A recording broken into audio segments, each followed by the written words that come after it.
Welcome back. My name is Eric. I am the wellness coordinator for Serving Older Adults, and we are here with Fad Diets Part 1. We're going to be going over in this episode diets that we should be staying away from. And then in next month's episode, we are going to be looking at what we should be doing as far as dieting is concerned, or like I say, dieting. So let's get into it. The first thing that we want to go over is the word diet. Now, usually when I say diet, people think something temporary, something extreme, something that they are going to just do as a means to an end. And as you may or may not know, if you've tried a lot of these diets, they do not last.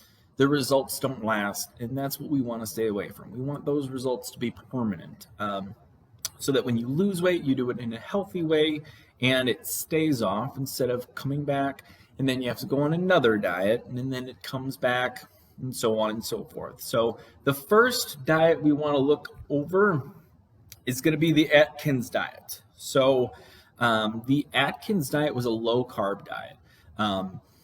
You would eat meat. You could eat things as long as they didn't have carbs. The problem with this diet, it's very efficient as far as losing weight. But the problem is that it restricts your glucose intake or your carbohydrate intake. So when you eat carbohydrates in your body, you break it down into glucose, and that is the only form of energy that your brain will use. It's very picky. It's allowed to be. But restricting those carbs means that we have to break down proteins and fats, which are not as efficient.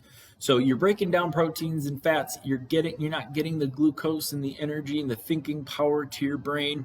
And where does that lead you? Usually, you're going to get a lot of cravings, and you're going to feel really foggy, maybe lightheaded, unclear in your thoughts, and that's really no way that you really want to live, especially if you want to be very successful.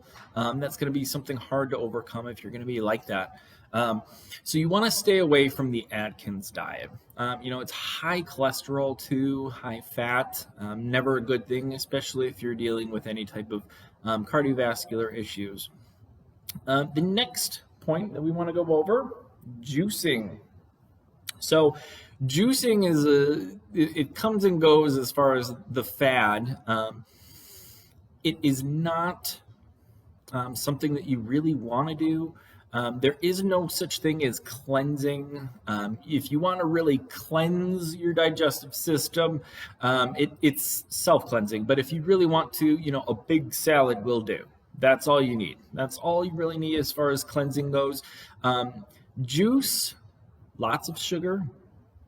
Not a lot of protein, so you're never going to feel full with a juicing diet. It is not sustainable, and that's going to be the main theme. It will not be something that you can do over and over again every day and feel fine.